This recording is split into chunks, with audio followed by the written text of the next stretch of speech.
FuriousLabs.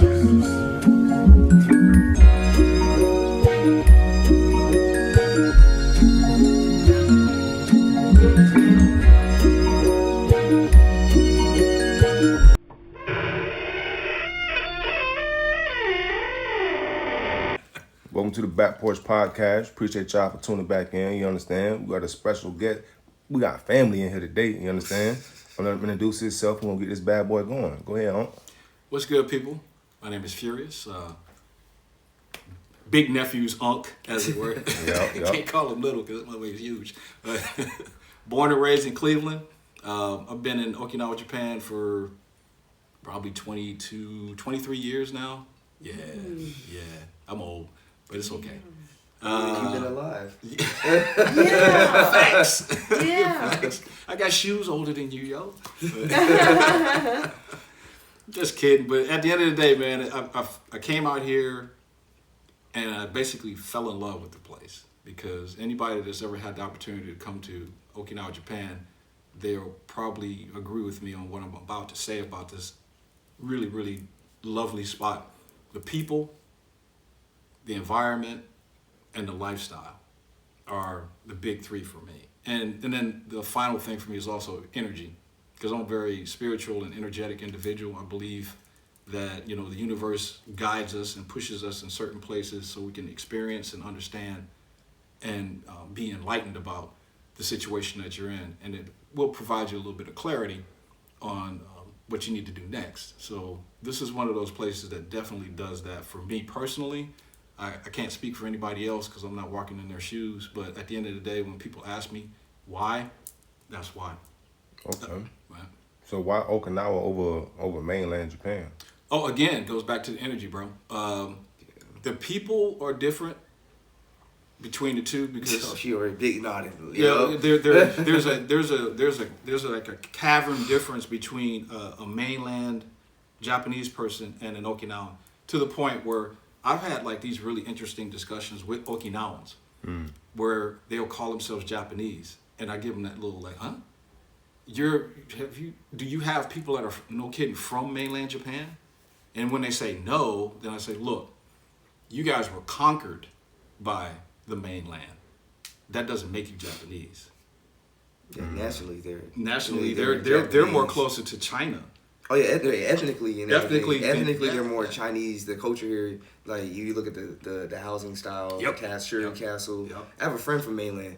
I know you remember Nana. We went to Shuri Castle, Right. And she was walking around. She's like, China. I feel like I'm in China. And Exactly. she's from Fukuoka, the Kyushu, which is the closest, the southern end, the southernmost Yeah. main island. Mm-hmm. And I'm like, you're only an hour, 2 hour plane ride, and it's that much of a difference. Food's different, culture's different. Dramatic. What found out last week too, the Sanshin is from China. Right. I didn't know that Right. either. And I was like, this is crazy. Yeah. So, So my man's making a point right there. So the culture is completely different. Even the language, even though you guys don't use your original language very much now, is actually considered a dying language, which is Hogan. Hogan. Right. So that by itself separates you, right? But more importantly, and probably to what you're wanting to agree to, is that the personalities are completely different. They're cold. they are cool. They're cold. Yeah. They're icy, and I get why that is. I mean, because like they're working 18 hours a day. They live in a box. I've seen the homies, man. They live in shoe boxes, and it's you're up on top of each other the whole time on a subway, and so it puts you in a different mindset. First time I actually physically seen the people push somebody into a train. Yeah, I was like, I can't I'm do like, this. bro, you gonna catch one in the grill fucking around like that. But at the end of the day, when you look at Okinawa, again, the people, man, the people are so open and loving, and they're made out of gold at the end of the day, And all it takes is like a 5-minute conversation. That's how me and her got close. And see, We were walking around AV with my homeboy. He was here because I was already here for like 4 years. So this we met literally like a year ago. Yeah. Around this time like a year ago. Yeah. I'm walking around AV, and I'm sitting there with my homeboy. I speak a little Japanese. Oh, right on. So he was like, "Hey." Like, ask the girls, you know, they're locals, where's some good spots to go. It was like a Tuesday, Wednesday night. And I was like, there's nothing really to do. Caked up on Tuesday. Nothing really to do. I know. So I'm sitting here trying to practice my Japanese. So I was like, hey, where can we go? And she was like, I don't know. What do you know? I was like, only spot I know that's open is like Araha Beach in Concrete in Araha. And that's the only spot I know on a Tuesday. Right. And I was like, hey, you want to come too? Because I don't know what's going on. I just want to show my friends a good time. She was like, okay. Let's and go. Me, you used to be dealing with Americans, you know, politely they'd be like, yeah, but in real life they'd be like, I ain't finna pull up. Yeah. No, she was, hey, I'm here, where you at? And I was like, oh, and we ended up turning up. We ended up meeting my kickboxing sensei was there. Oh, that's what's up. Yeah, we ended up having like it turned crazy night. it ended up turning into like a party. Yeah. I rest my case. Literally, I rest my case. So yeah, being here means a lot to me. The connections that I've built here have been just probably some of the strongest ones in my existence, to be honest, man. And I heard you influenced a lot of people. You want to talk about that? well, I've influenced a lot of people in a lot of different ways, so you probably have to be a little specific about that. Like in the music, the podcast, the entertainment, like guiding them or giving them advice. Okay, yeah. Well, I think it has a lot to do with the fact that I've been here for a long time, and I've been involved in multiple aspects of entertainment, from being an engineer. That's how I got my big start here. I was working with one of my homies that was also in the Marine Corps with me at the same time. Matter of fact, we kept bumping into each other our entire career, so that's how our friendship really solidified itself. And our second to the last time in California, he hit me up. He's like, hey, dog, I'm working with this crew, and they need an engineer. And I know you got a set of ears on you, and if you're not doing anything, you want to go ahead and like help out. And because it was the homie, I was like, yeah, dude, absolutely. So he takes me out to this place, and the name of the organization was 619 Productions. A little small group. It was the main guy, his wife, and he had a crew of rappers that were very, very talented people. Okay. So I got to working with them, and that was like a really cool intro to dealing with like a full staff with a bunch of different people with a bunch of different like needs sonically. So that helped me figure out how to like get people to sound the way they want to sound based on, first of all, their own specific needs. What can the house provide, meaning the engineer equipment that I'm working with, does that give me the ability to cater to them and make sure that they're good? And so I learned a lot dealing with them. Unfortunately, that place went the way of the dinosaur because of just bad business. The guy was really not good at the business part of it. He was brilliant when it came to bringing people together and making the music, because he had a vibe in his shop that kind of reminded me of, something that you would see in a movie, because cats would just show up. You'd have this dude banging out something, on the drum machine, and then this cat would come in and just like hit a hot 16, and all of a sudden you're like, damn, should we have been recording that? I'm just saying, man, should we have been recording that right now? And so I got into that habit, like when they started doing their little ciphers. Click. I just sit back and let them do their thing, and then after a while, it stopped, and they're like, "You recorded that, huh?" I said, "I sure did. Sure, you want to hear it back? There you go." Mm-hmm. So developing those type of habits carried over to when I finally made my way back over to Japan, and my boy shows up again. Hey, dog, I'm working with this Japanese cat now. Well, actually, he was Okinawan though, and he's running a couple of bars down the Naha area in Matsuyama, the red light district. You want to join? I'm like, fuck yeah. So we worked several clubs in that area, got a following, and one interesting place that I worked at with him, there was this spot, it's called Kino's. So Kino's is, well, if they hear me say this, they'll get mad if I use this phrase as like a girl's bar or a snack bar. They don't like that term. And I understand why, because when you walk into this place, the first night I got there, I had to wear a suit. That was the first requirement. You have to wear a suit, bro. So I'm like, all right, got plenty of those. I'm suited up.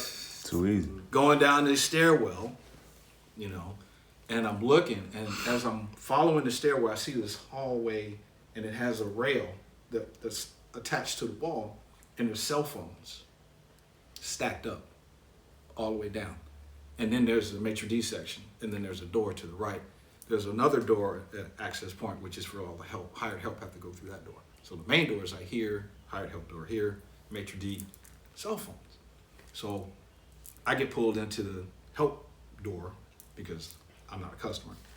And the first question out of my mouth was like, bro, what's up with all the cell phones? He says, okay, here's the deal. Those belong to the girls that work here. They're not allowed to bring their phones inside of the set. I was like, why? He said, because they're not allowed to work side deals. So if they have their phones, they can give out numbers, take information, do all that shit. The clientele here is super, super high end. But what I remember is that every night that I would show up, there would be this one cat that would sit all the way in the back of the room, and he always had a newspaper, and he would just sort of like, just mind his own business. He's not bothering anybody, just there, right? And I would see him. I was like, hey, you know, who's that dude, man? Like, don't worry about it. All right, man, I'm gonna go set up. Go do my shit, handle my business, be about my thing. Turns out that was basically a guy that was tasked to sit there and watch money. Okay, right? He was there to watch money. So they were watching the bar, they were watching the food, they were watching the gate, everything. And Bogey was skimming. Okay, right? So he was taking a little bit off the top. And they finally caught up with him. So they basically took his freaking Okinawa card. Said, you can't come back here. He's from here, right? Born and raised, the whole nine. Everybody knows him, can't come back. That's crazy. Yeah, man. Kicked off your own island? Yeah, right? You've been asked to leave, not to return. So that's the kind of stuff that I was seeing early on in the business game. But then we kind of evolved a little bit more. We started getting involved with like legit people that were artists. And I was really, really lucky to work with a couple of really good dudes that were from mainland, and another cat that was actually from Australia, but he passed as a Japanese dude, and he was a part of a duo that we were working with. Because there was like a group of guys, there was a whole squad of different artists that came together, and we used to call it the omnibus, because it was like one thing, and we got something right there. Yeah. And all these folks came together and basically collaborated, and they all worked on each other's projects and all kinds of cool shit. So it was a beautiful thing. Got to deal with those guys. And I ended up with a couple of projects on my own working with those guys, which was, again, this was helping me develop my skill sets just as purely as an engineer, not as a producer or any of that stuff. That came a little bit later. So fast forward, I was working with another fellow Marine, and we decided to start doing like legit production together. Like he was really good at producing, and I could play instruments, and I understood the engineering aspect of it. And this is when the digital audio workstations were really starting to become a thing. You know, like if you have this computer, you can do everything inside the box. Like, really? So you have a little investment in that computer. It was either a PC or a Mac.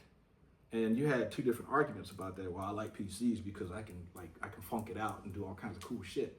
I'm not that kind of dude. I'm not a tweaker like that. I like my shit just to work, you know. Get the job done. Yeah, exactly. Get the job done. Get the work done. Never mind putting the big I/O chip. Fuck all that, bro. I just want to be able to just do my work. So I went with a Mac. Never looked back after that.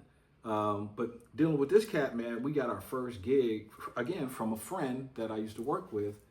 He ran a dance studio down in Chaton, right? Real, very, very dope ass dude. Took his kids to a world championship and won. Oh, Damn. Yes. Real shit, bro. Took them out to the world championships, and they took it. They went, I a year and a half, 2 years later, it took second place. That was huge to me because it's like, bro, you should write a book.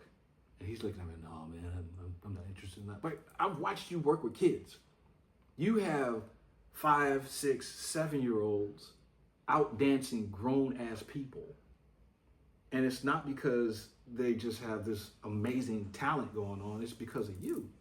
And you don't want to give yourself any credit, you know? So I never did get him to write the book, but every time I see him, I usually mention it. And he's like, oh, man, I'm going to work on that. But he hooked me up with my first client, right?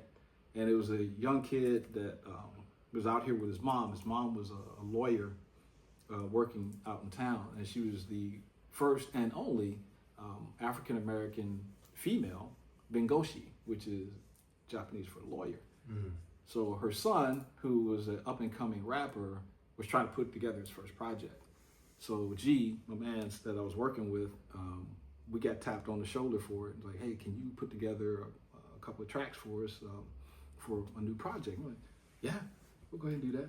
So all of us are sitting together, we're making the beats and doing our thing. And I pulled up one particular beat that I had a lot of fun making it, and I did it in Reason. Reason was one of the early programs that we used to use to produce music because it was basically all in one. You could do start to finish your whole production inside that one program. You never had to leave. You could pipe live instruments into it. You can do all kinds of just really cool shit. So I'm letting my man listen to the beat, and he's just like, oh my God, man, this beat is furious, yo. And they're like, oh, okay, yeah. He's like, man, that's what I'm gonna call you, dude. I'm gonna call you Furious. FuriousLabs. And that's where FuriousLabs came from. Oh, shit. No, I didn't name myself, because you never name yourself when it comes to nicknames. That's really kind of shitty, but yeah. So my man G, he's like, yeah, man, that actually kind of fits, bro. FuriousLabs. FuriousLabs it is then, and we stayed with that. Nice. Yeah. So that's again one of many stories of me interacting with both the Japanese side, the American side, and all kinds of people in between. And again, that's what helped me develop my love for being here, because people, when they come in, man, they're open kimono. They just want to get down, and if they like you, you're golden. And being able to move inside both communities afforded me these opportunities to go to these really, really nice studios and meet a lot of cool people, and just like do work. You know what I mean? So that's what made it really just a whole lot of fun being here. And then when I decided to like move into production as the main focus for me, that's when things started to pick up a little bit more, because then there was a demand, you know, like, hey, man, we heard your beats, we want to get with you. And one particular individual that was like, he literally was like a brother to me. His name was Brandon Houston. Now, I met Brandon, his nickname was Sleepy, right? No, I'll tell you a quick story, but I asked him that too. I was like, why you call me Sleepy? Because, man, I'm always working, I'm always tired, dog. And it's like, you know, I was like, okay, I guess that's cool. But he got introduced to me by another rapper that I was working with previously, and he came to me one day. He's like, hey, man, I got this dude I want to bring by, you know, the stew, and I need you to like listen to him, see if you can work with him. I was like, all right, cool. So he brings him by the crib. I had my shit all set up in a little tatami room, you know. That was the best I could do at the time.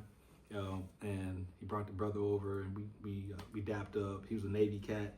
What do you call it? He was an admin type dude, the pursers, whatever they call him. But he really cool dude, and he was from Alabama. Okay. Right. So that threw me a little bit. You know, it's like, hey, you're a brother from Alabama, man. What's that like? You know, he's like, yeah, you know, it's unique. I was like, all right, bet. So what's your style? And he tells me about his style.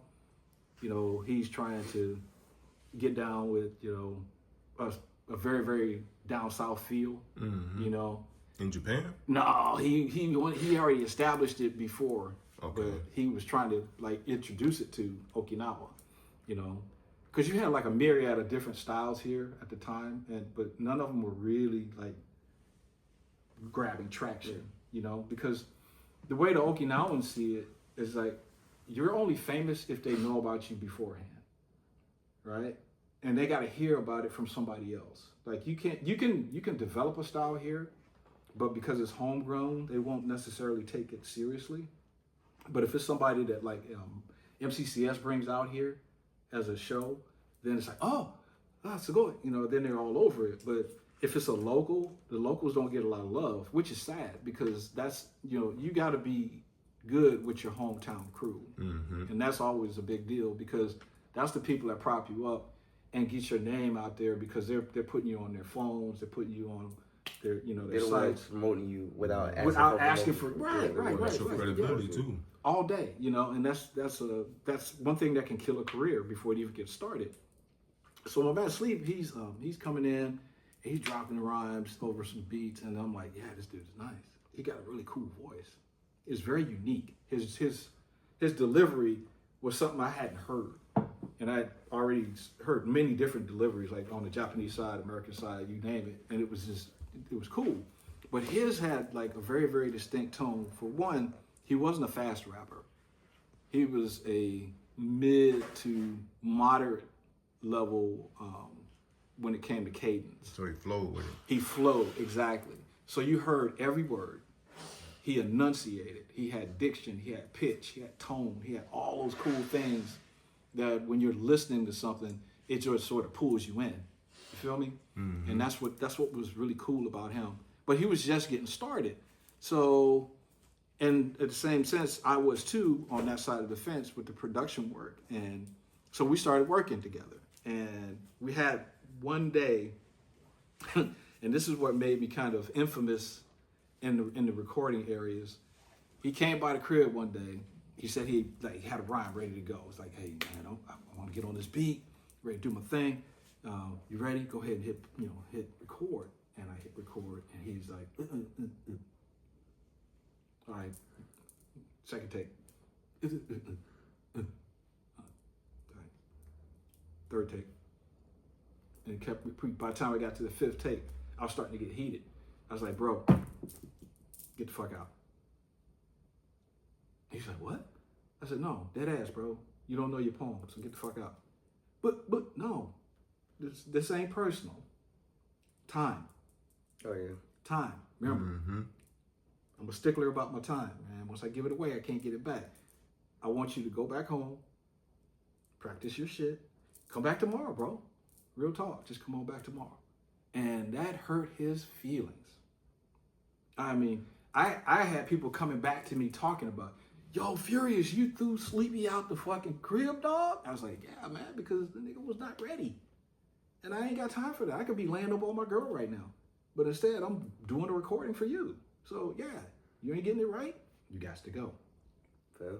That's fair, though. Yeah, no, it's real shit. That's fair. So that was the reputation because I ended up doing that a few more times with other people. And it's the same routine. I had another dude that I was working with. His name was Sonny. Sonny was really talented. He's from New York. Had flows for days. Just a nasty, nasty, nasty dude. And he was amazing. Could write, could rap, the whole nine. And we were working on a project for him. It was like a 7 or 8 song project that we ended up putting out on Apple. And it was one particular track where I put my foot in it. And I was like, dog, I need you to go ahead and knock this one out. And he comes back with some whoop-de-whoop bullshit. And I was like, bro, are you serious? He's like, yeah, Furious, man, this is going to be... No, it's not. No, it's not. Go home. But Furious, no, go home. Are you dead ass, dude? Get the fuck out. Go home, listen to that song at least 5 times. Tell me a story. That's what I'm asking you for you to do for me. Tell me a story. So that's something that I do with all the rappers I work with. Dre as well. We had that same conversation, man. Shout out Dre. Shout out to Dre, my dog. You have to tell a story. Even if it's whimsical, comical, sad, whatever, you need to grab people's attention because everybody and their mama's out there doing this work. What's gonna make me wanna give you my little 99 cents to buy your track and put it into my phone or put it on my system? What's gonna make me do that? Barry Gordy used to do the same thing with Motown, man. Back in the day when he was creating and breaking hits. He's like, I want music that's going to make you reach in your wallet and give me your last $5. Now we said, would you buy this or an egg sandwich or something like that? Right. I remember Exactly. You remember that. So that's the feeling, and this is for all the artists out there, man. If you're trying to like make a name for yourself or get out there, that's the energy you have to approach every single track with. If a dude had a choice of buying that egg sandwich or buying your track, going hungry or bobbing his head, what's he gonna do when he listens to you? Something to think about. Now, I mean, that seems really dead ass serious, but it is serious, especially when you're trying to promote your art. I'm the same way about my instrumentals, man. It's like I want people to walk away thinking about stuff. You know? It's gonna be your legacy. That's how. Yeah. Your legacy. Exactly what it I is. couldn't have put it better myself, man. That's exactly what it is. What are you leaving behind? You know? So that's the. That makes sense. That makes sense because I'm from Florida. Hey, so, Florida, man. Yeah, I'm from Florida. Yeah, what it is. So, and I grew up playing football my whole life, Right on. and my high school coach named Coach OJ Small. He taught. That's a dubious name. Yeah, dangerous too. Yeah, it's dangerous name. We used to make fun of him because of that. But he was that as like a great coach, and he taught me and my other brother so much stuff, and his main first priority was raising young men, right? That's dope. And That's he dope. taught me, going off of what you're pretty much saying with your legacy, it brought that shit right back in my mind. Yeah. He said, only thing you got as a man is your name, Mhm. and how will people remember? How your they gonna name? remember you, bro? And I was like, so that what you're saying, it clicked in my head. I was like, what's going to be your legacy? How people gonna remember you? Whether I don't do music, I fight, but how? But people you still have a yeah, legacy to that's- uphold, though. That's my name. Yeah, Like, yeah. so I get what you're saying. Now, trying to backtrack a little bit, what you're saying, originally said with the that's kind of the Okinawa downfall of like artists and everything coming out here, and like unless it's like NCCS or somebody big promoting it, like nobody really gives you a chance. What's like some other like red flags or like problems you see Japan or Okinawa since you've been here when it comes to certain For the things? music piece? Yeah. Oh, so there was this one thing that that really struck me early on, and this is it has a lot to do with the mainland industry guys like Avex and Magnum Opus and all those folks. Here's what would happen: like you would have, and this is pretty much on the Japanese Okinawa side, because they didn't have a really strong interest in the Americans because Americans aren't permanent here. You know, you're here for X amount of years and you're gone. But with the Okinawans, they're part of the bedrock.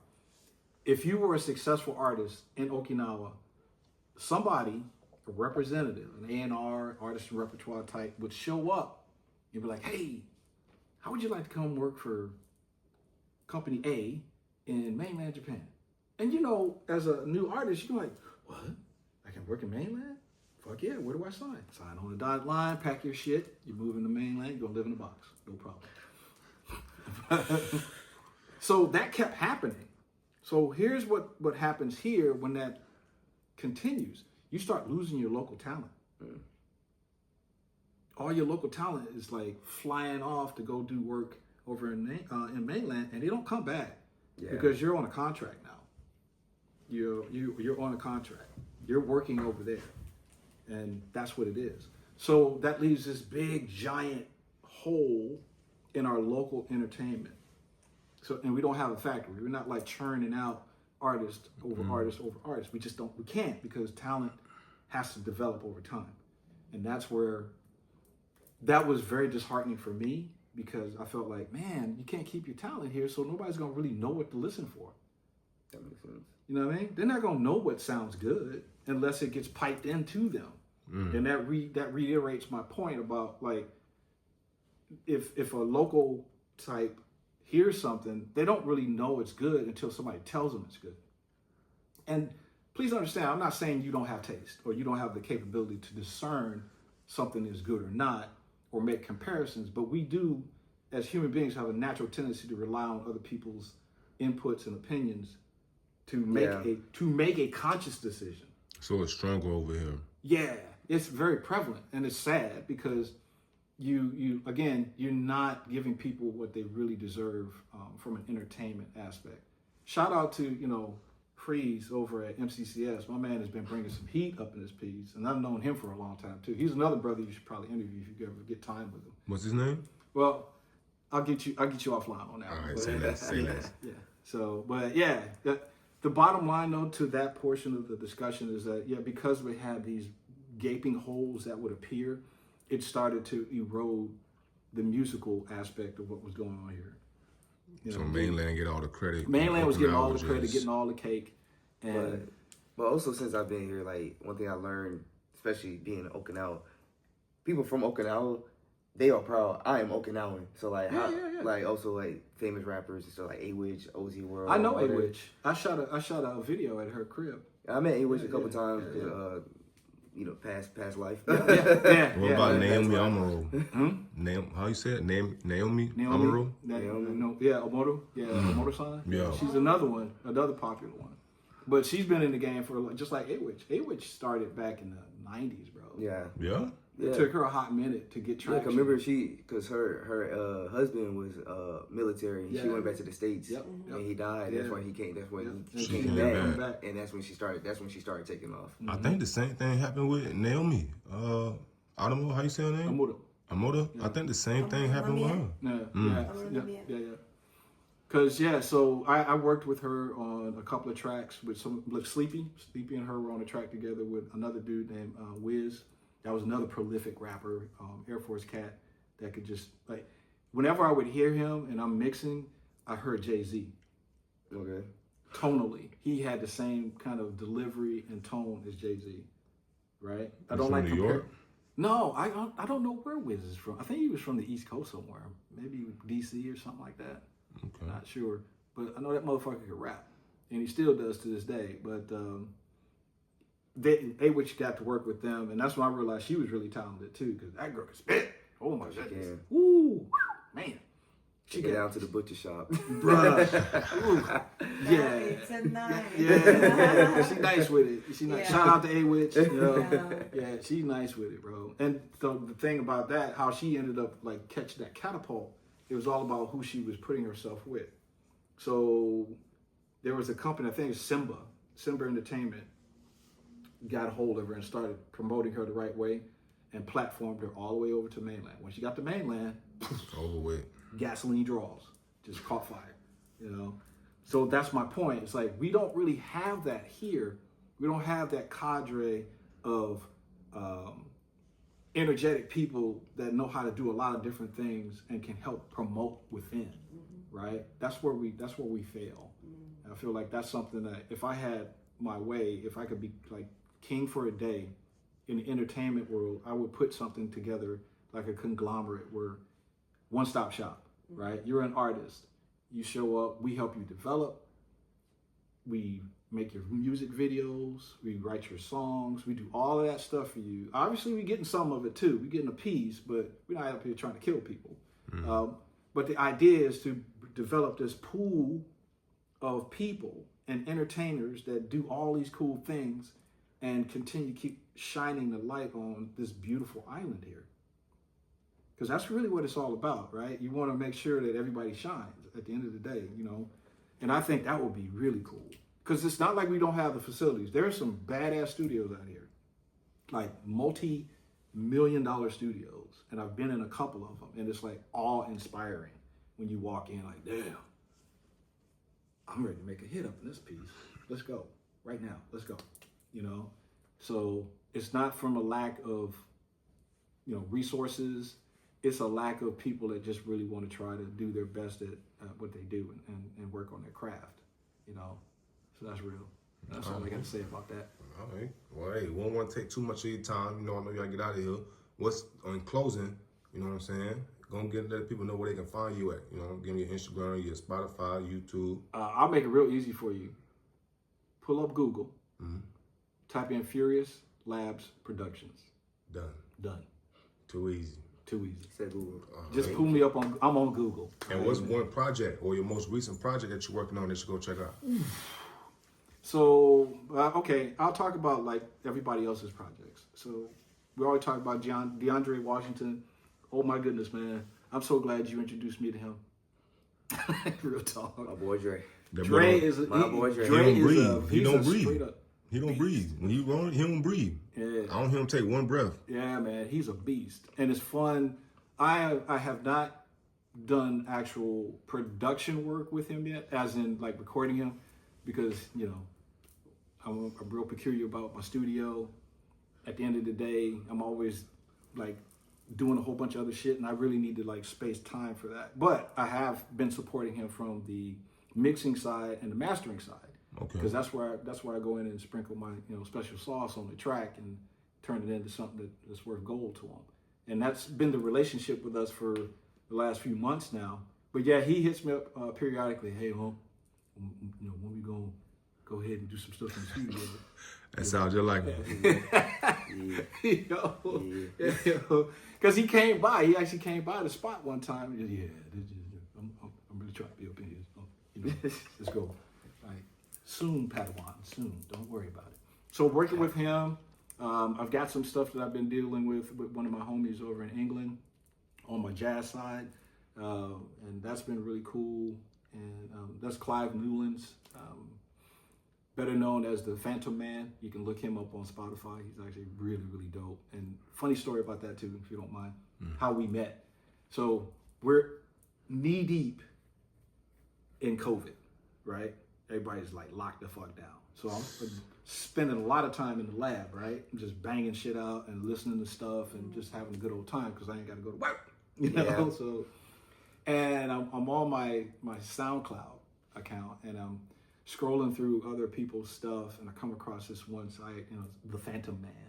And I'm like, ooh, what's this? And I play one of the first tracks and it immediately took me back to the 80s. I was like, oh shit, this dude is nice. Because like I said, I'm an older guy. I've been through multiple generations of music. And I'm listening to this joint and I'm hearing Frankie Goes to Hollywood, these really cool synths, these stabs, and just all kinds of beautiful shit going on in this track. Not a single vocal. It's just drawing me in, right?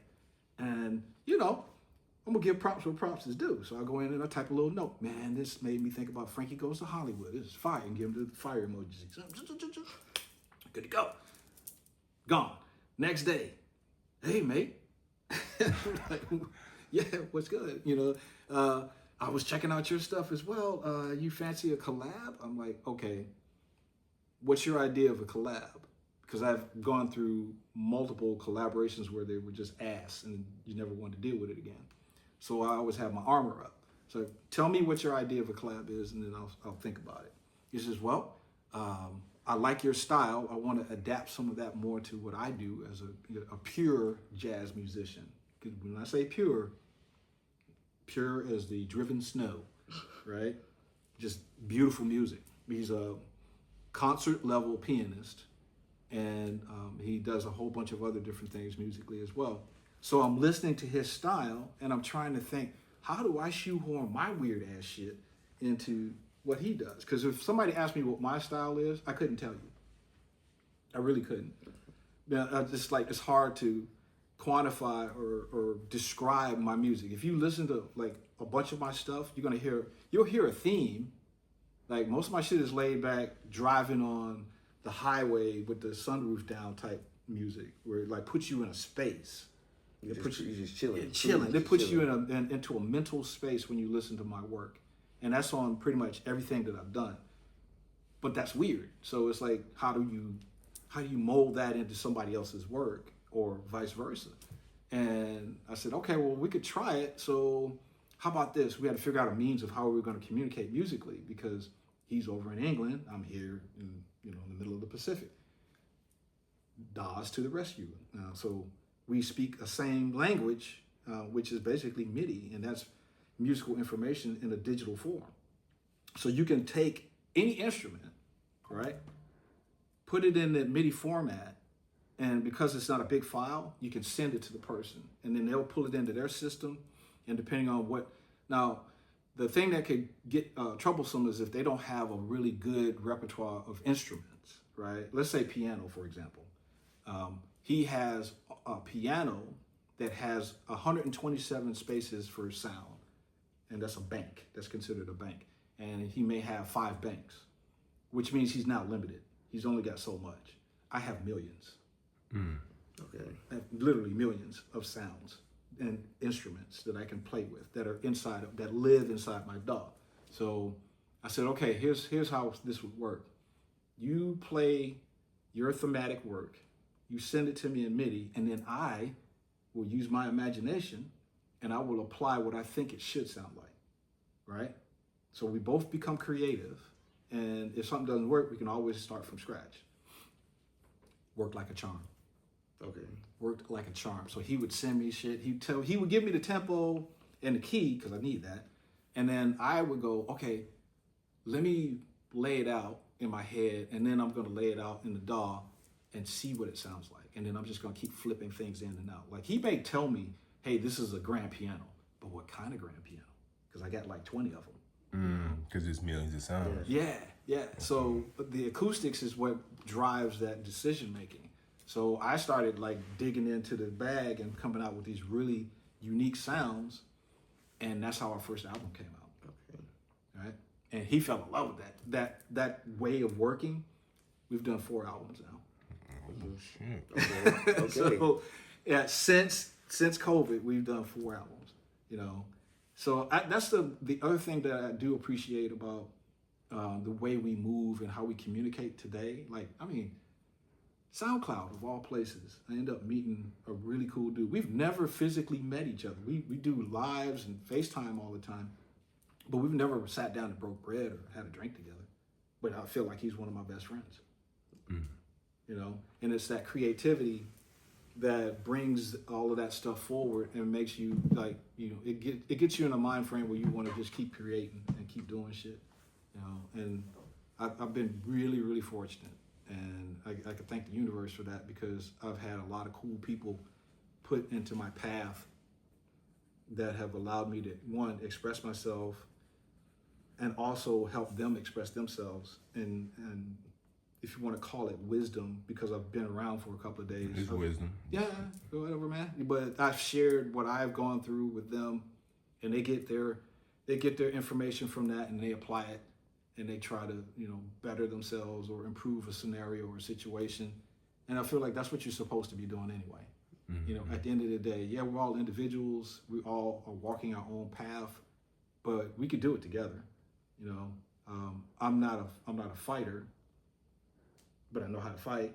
So it's not my profession, but I can have that conversation with you or talk to you about things, or, you know, you can share information with me, and I can share information with you, and then it becomes a magical moment. Yeah. You know? Yeah. And you're not always going to get along with everybody. Right? No, It is what it is. It's life. Yeah. But if you carry yourself a certain way, it's really difficult to not be able to get along. I mean, at the end of the day, Just be a good person. just be a good human being. That's it. Just be a good human being. And I've been trying to do that for, you know, a long time, and it's paid off for me. It's gotten me jobs. It's gotten me relationships. It's gotten pretty much anything I wanted. Anything that I wanted to manifest, all I had to remember is just be a good person. You can't do nothing else. Say that, 'cause we were going, I ain't tell you yet, but we're going to invite you for a part 2 when you have a little bit more time, so we can go in detail. Yeah. But We can talk about that. Yeah. We get more time for part 2. We want to hear about the military side. What time is it now? It's almost 4. So Oh, no, we got a half an hour, dude. Good? Yeah, we good. Say that. Yeah. So, I mean, if you don't mind, 'cause No, not at all. majority of Americans here are associated with the military. Facts. Yeah. And I would Facts. say about 40 to 45% of them want to stay here once they get out. So you living a lot of people's dream.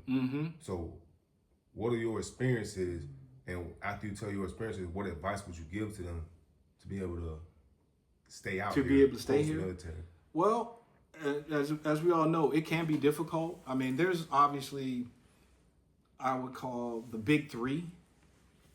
The big 3 of being able to stay out here. The first one is get sponsorship, like my man. Like, he's trying to get sponsorship. That's one of the big go-tos, because all you need at the end of the day is a company that's going to basically say they're going to be responsible for you.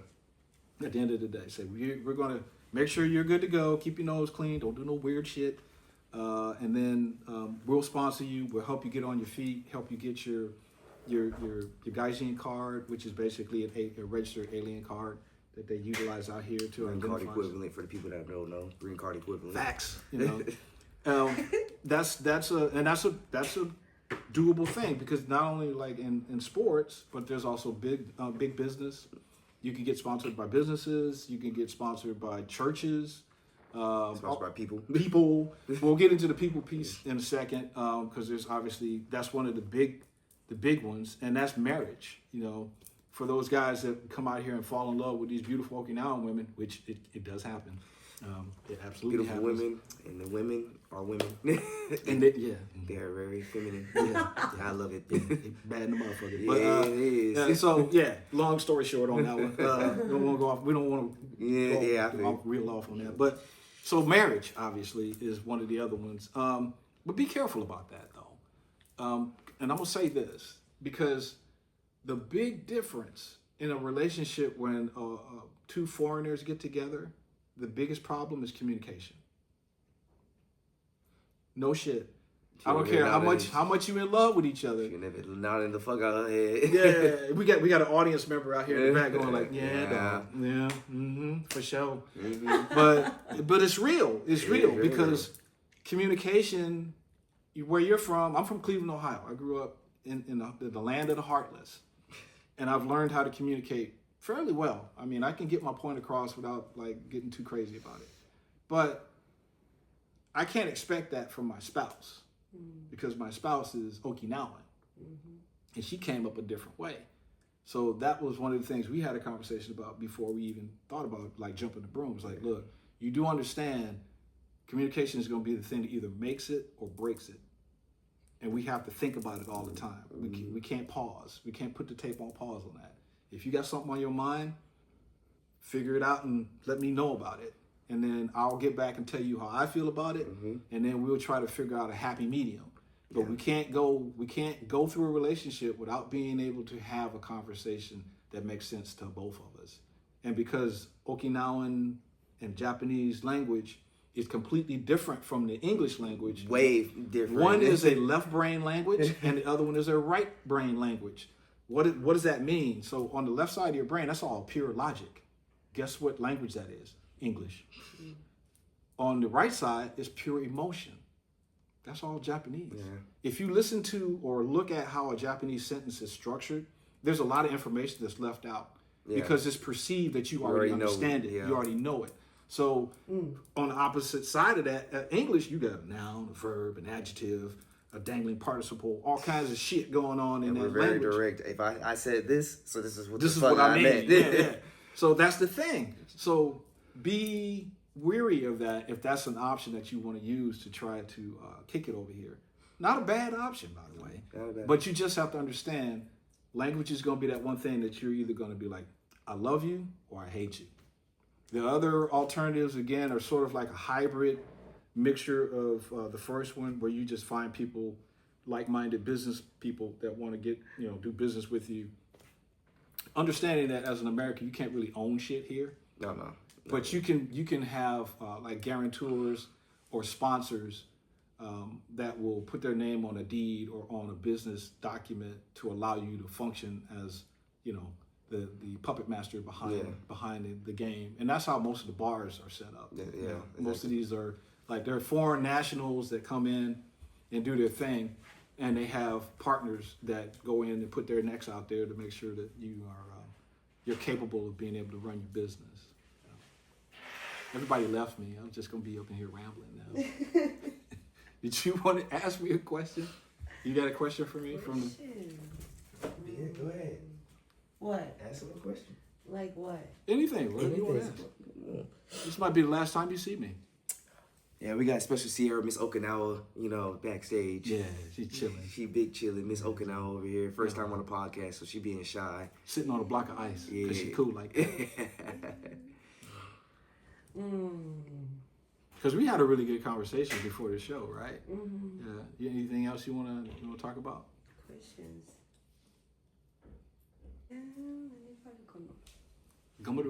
Why? Why what? Why you guys are so much lie to stay in Okinawa. Why? You mean aside from people like you? Because Aside from that? As a black man, I feel like a king. Yeah. It's very dangerous. Oh, so I see where you're going. Okay. All right. Honestly, when you think about 99% of the dudes here, right, especially the brothers, most of us are affiliated with violence. Oh. Okay? Most of us are affiliated with it. That's what we do for a living. It's a really, really nice thing to not have to think about that in a place that just takes that out of your mind. Yeah. I get the fact that from an Okinawan perspective, all you see is all these bases all over the place. And it is what it is because of where we're located. And I can't really talk about that, but at the end of the day, there's a reason for it. But getting more to the point why a person wants to stay here, it goes back to what I was talking about earlier. The people, man. So where I grew up in Cleveland, Ohio, it was violent. The life expectancy for a kid was about 20 to 21 when I was growing up. And it was usually because you expired because of a violent death, right? Every Friday night, there would be a stripped car on the corner of our block, like clockwork. You could set a calendar to it. It's Friday, dude. I wonder what brand car they're gonna have there this week. And there was I got stabbed. I've had a gun to my face. I've been in multiple fights growing up. You either fight your way on the block or you're fighting your way off the block because people were just angry. They're mad. They're mad because they're not making enough money. They don't have the happiness that they thought they were going to get. They're not with the right spouse. They're not in the right size house. I'm fucking about to hit a 16 there. Bottom line is that they're unhappy people, right? America, our culture. And the culture is geared to make you unhappy and make you violent. Yes, America, I said that shit. I'm still a U.S. citizen, but at the end of the day, y'all do a lot of fucked up shit. Period. So that's why when you get taken out of that and you get a moment of clarity and peace in your life, and you're sitting somewhere eating a bowl of soba and just kicking it and having a really good time, it'll bring tears to your eyes. It literally will bring tears to your eyes because you didn't think you would ever get the chance to see that. You wouldn't get to experience it. Florida man, I know he can relate. I know my nephew can relate from where he grew up. For African Americans, specifically, you fit the description. Especially where I lived, I was not going to subject my two sons that I have here to that kind of bullshit. That's exactly why I want to stay here. Because I was like, I'm 26, already turning 27. I got my life goals. I want to start a family by like 30, 31. That's my life goal. And me growing up, be honest, when I joined the military, from the time I went from boot camp to the time I went to my school, I lost 4 friends to gun violence in the span of 3 to 4 months. And there it is. And I came back, you get your phone back, and I'm sitting there trying to catch up with everybody. Oh, how's this person? Oh, he got shot, he died. I'm like, what the fuck? What are you talking about? Yeah, what you mean? I just talked to them before I left. Yeah. My homeboy Kobe, I played football with him. Found out he got shot. My quarterback on JV, he got shot. My cousin got shot, he died. Yeah. And it was just like, crazy. I was only gone for 3 months. 3 months. 3 months. That's pretty much one death. Yeah. Every single month. Yeah. That's some fucked up math is what that is. And that's sad, but that's the reality of living in America. So me wanting to start a family, and as a man, it's like I want to keep my family safe, right? Yep. Why would I put my family in that situation if I have the opportunity to be safe here? And also Japan, no country's perfect, right? No country's perfect, but Japan also, in my opinion, cares a lot more about their citizens than the States. Universal health care. Yep. What the average rent in Okinawa is like $300-400 a month, right? But the same apartment that will cost you when I first got here, my homegirl, she had an apartment right there in Raha Beach. 2 bedroom. It was a 2 LDK, right? Yep. 2 LDK, overlooking Raha Beach. That's like 10 grand. Yeah, Florida, that same apartment Easy. be like 5, 6, 7, 8, depending on your part of Florida. Yeah, right. or Cali. Yeah, because I lived in California, and it's very high priced out there. And she was like, "Oh, this is expensive." And this is when the yen was still strong. And I put in the conversion, it was $727. Ooh, And she was like, "This is expensive. I want to move." I mean, I'm sitting there like, "This is." are you crazy? Let me kick in. Yeah. Let me kick Like- in real quick. So like the money, I don't feel like I'm a slave to money. You're a slave to survival. Yeah. Is what you are.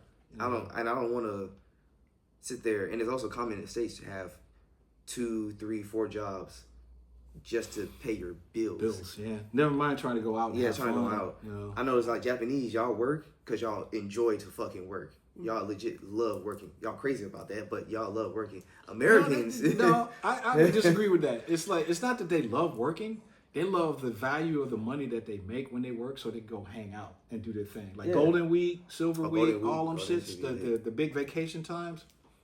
I see that all the time with all of my family members and whatnot. They save that money, choking, doing their thing, because the end state is, I'm going to spend a whole week just doing whatever I want to do and having fun. So that's the value that they get from doing all of that hard work. And plus, the system is geared to high production. Yeah.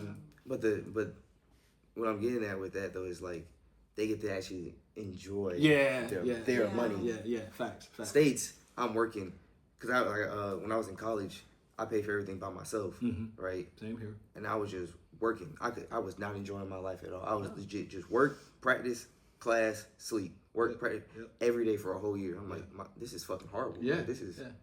But that's the system that they build. Yeah. That's the system that they build in America. And not saying that they don't have systemic things going on in Japan and Okinawa. It's just, it's in comparison, it's a much better scenario, a better scene for us here, And what y'all think about the ongoing debate is saying that the reason Japan is safer than America, they're debating, is it because of the culture or lack of guns?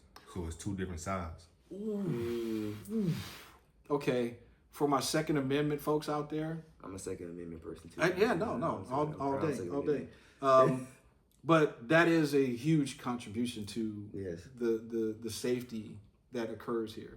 So you think It's not they that you had can't guns have a and it's gun the here. same? They make it so hard that you forget that you were trying to do it in the first place. Yeah. So you can have You guns? can have You one. can. Absolutely, you can have a firearm here. You But can have a gun. You can have a katana. Because Leo has katanas and all that stuff. But you had to have like a legitimate reason. You had to have so much paperwork to prove like this is like 100% facts of why I have this. mountains of paperwork. So what ends up happening for those folks that are avid gun collectors? Is it really worth it? Is it really worth all the asking or the years that you might have to be doing this paperwork just so you can have That fire. fire? So is it a one-time thing with the paperwork? or it's constant? No, because they do inspections and all that other stuff too, man. The Japanese gotta government deal with it all. all constantly. So it's not that they want to mess with your constitutional right. It's just that we talked about it a second ago. It's the value of the whole, not the individual. Yeah. So that's another thing too. Japan is very community oriented, whereas America we're very hyper individual. It's about me. Yeah. Yep. It's about me, myself, Me and 5B. Me 5B, baby. Me, myself. Yeah, me. But that's American culture. Like we from the South, right? A perfect example is but also how can I word this the correct way, right? Japan is very small, right? It's okay you can walk 5-10 minutes, right? But me from being from the South, right? Going to a Lawson or a Lawson equivalent is like a 5-10 minute drive. Yeah. Space. Versus y'all walking. Space. So the scenario for us, right? Because I remember one time I got robbed on Thanksgiving Day. It took the police 45 minutes to come to my house.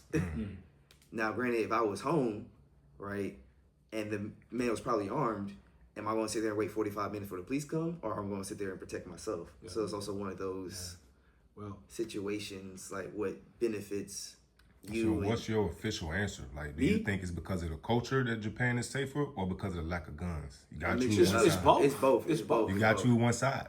You can't. There's no way you can do that. I mean, there are arguments out there that because of how they're structured, it's almost impossible to choose one side, especially something like that, because self-preservation is the first law of nature. That's the real, and yeah, right. Fuck you. We've all experienced that shit. But at the end of the day, again, when we go back to that cultural aspect, and we have a very big divide between a U.S.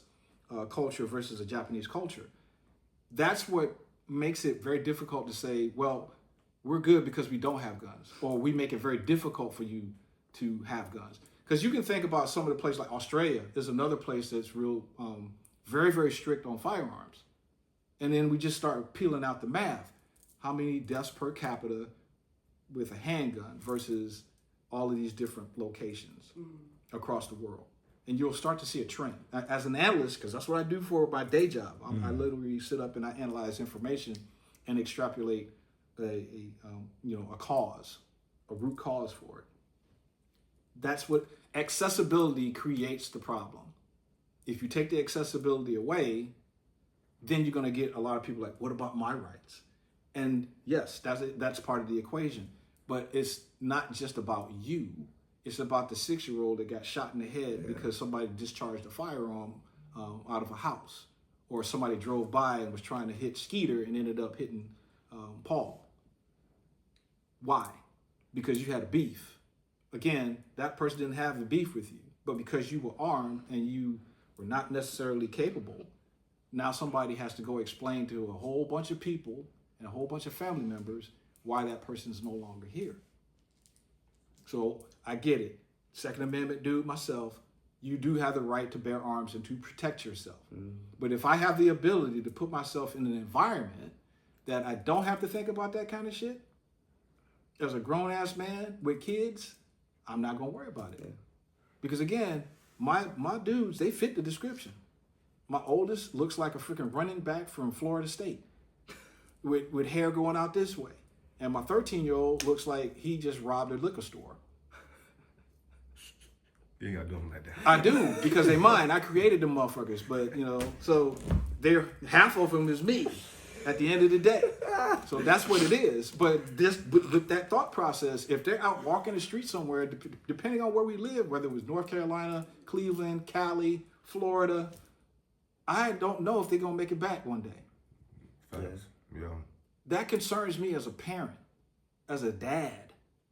I'm not trying to have some motherfucker drive up on me and be like, hey, man, your son just died. I've lost too many other friends and family members to shit like that. I myself almost lost my life over some petty bullshit. Yeah, I almost got shot a couple times. So if I can remove that out of all the different things that I got to deal with as a human being, I'm going to go for the low-hanging fruit, bro, all day. I'm going for the low-hanging fruit. I'm going for the easy wins because being in Okinawa and not having to worry about that kind of thing, that's an easy win all day. Not even batting an eyelash on that shit. Like, yeah, I'm cool. Do I miss the States? Fuck yeah. I miss the ignorant shit I could do, and it's socially acceptable could do some dumb ass shit. All day. See, this is my dog, man. Man, we need a TV show. But that's what I'm talking about, though. Like, jumping up in the whip and going to get a fat burger in LA, goddamn right. Or going to the beach or hanging out and just doing cool shit with people that you love. Absolutely. Got to drive to get to it, but it's okay. But you trade off things for your personal happiness because guess what? You're the only person that's responsible for your personal happiness. It's not your girl. It's not your boy. It's you. That's all I got to say about that. Shit, sound good to me. Hey, y'all heard it here first. Got some good information. You understand? Hey, to be continued. To be continued. We got a part 2 on the way. I'm letting y'all know now. It is what it is. Hey, y'all already know it's the BaccPorch podcast. We'll let everybody introduce themselves one more time before we check out. Y'all know where to find us. Furious from FuriousLabs. It's your boy AB, same shit, different day, man. Hey. Pretty lady. You got nothing to say, man? Pretty lady. Nothing? Introduce yourself. Say bye to the people. Bye. Nah. That's it. Wow. Hey, that's it, man. Minimalist. She's a minimalist. Don't forget to like, comment, and subscribe. Hell no. Yeah. For real, 3 years. And an year, like, 120万ぐらいってなんて言えばいいかな。1 million yen? $10,000. 10,000、110、100、1000万、10万、100万、100万、1000万、1億だからミリオンの数で言えばいいってこと？ミリオンは100万円ってこと。So $100 grand? Over $100,000? God damn. Okay. A year, so that's You and I need to have a talk later. We need to have a talk later. What? Yeah. Let me see if I understand this correctly. 100K. 3 years of your life. 3 years, right? 3 years of your life. So total 3K? Oh, no. 3 years, right? 3 years. And $100 grand. And when did you first feel like, yeah, this ain't it? When was the moment? First week. And you wait. So you like torture? No. So you're into torture? Then that's why my mom's so upset. Yeah. If I I'll be was your upset, dad, yeah, I'd be mad too. at you too. I know, but she said if you don't like it, because we can stop this year, right? Right.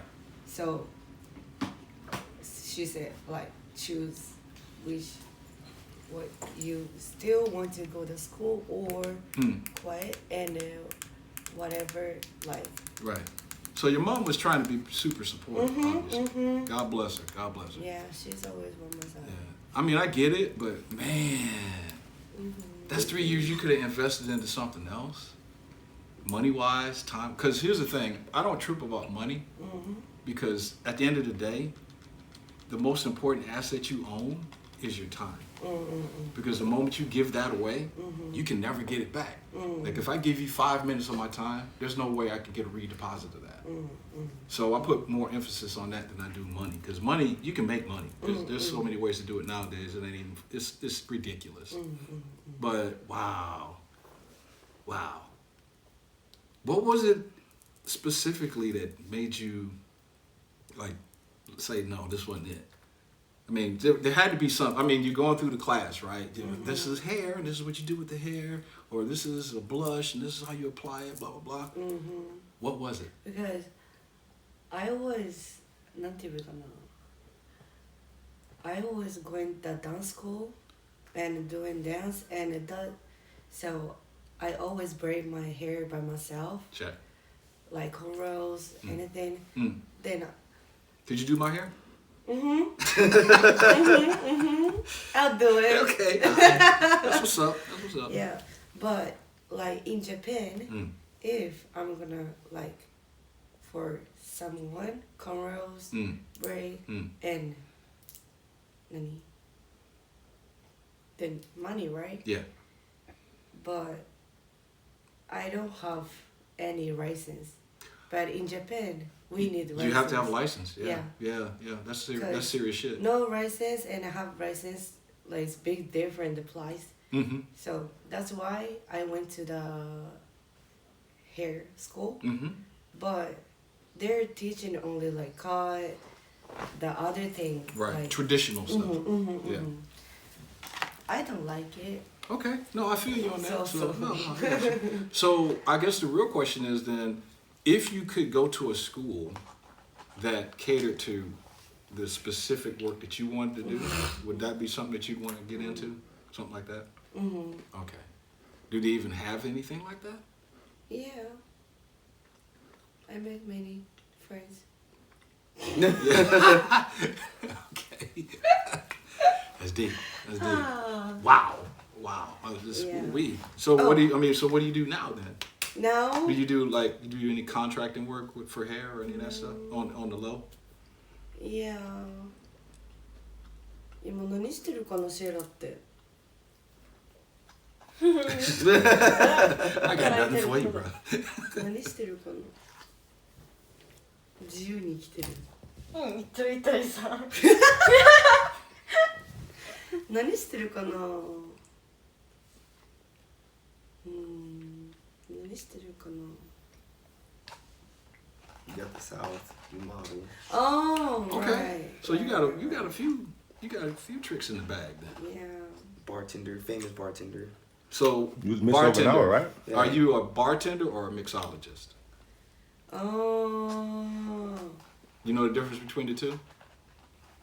A little bit, but what's the big difference? Money?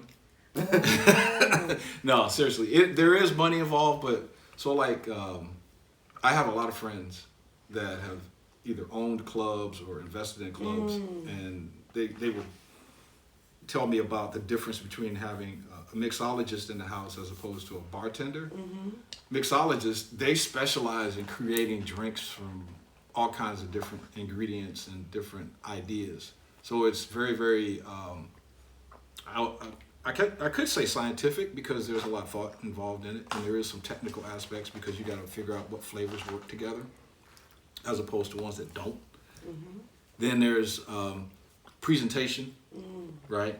Because I mean, like a regular drink is ice, the liquid, and you're done. But with mixologists, they're doing like these really, really creative drinks that not only taste good, but they look cool when you're drinking them. It's like, damn, I feel like I'm on a beach somewhere in Saint-Tropez. You seen that Japanese dude who be doing it? In mainland? Yeah, yeah. So, Oh. yeah, stuff like that, right? Yeah. So he has a whole presentation, right? Brother looks like a samurai up in there. He's just cutting shit. And Yeah. he's just going hard in the paint, right? That is a style of mixology, but it's more theatrical, right? So he's bringing a show along with the drink, where you take it down maybe a step or two, and then I don't even want to use the word basic, but the person that is non-theatrical, and they're just making you these really cool ass drinks. Like, I just thought of something. So there's a spot in Okinawa City, right, and it's called Bar Forest Chair. Bar Forest Chair. Yeah, Bar Forest Heard Chair. that? Have you heard of it? It's not in the cut, but if you don't know where it is, you'll blow right by that motherfucker. It's on the Japanese side of the gate too, or the main road? Main road. It's up off the main road. Oh, really? Yeah. Look, you can actually Google them. It's Bar Forest Chair. The reason why I bring it up is because that's all they do. So if you ever want to get ideas, right, just to get a scope on what that looks like, check that place out. I know I'm giving them a free plug. I want my money. But We're gonna put them in there. Man, that's a good segue though. Hey, welcome Bar to the Forest BaccPorch. Chair, man. I went there one time and I lost my freaking mind because first of all, the atmosphere it's a little cramped, right? On the first floor, it's two stories, and when you walk in, it feels a little like, damn, I got kind of maneuver to get and sit down and whatnot because it's kind of up on top of itself. But the next time I went, they have a bigger area upstairs, which is a little bit more open. They got a little smoke room for people that just want to smoke a cigarette or a cigar. And it's just cool. And the drinks are just insane.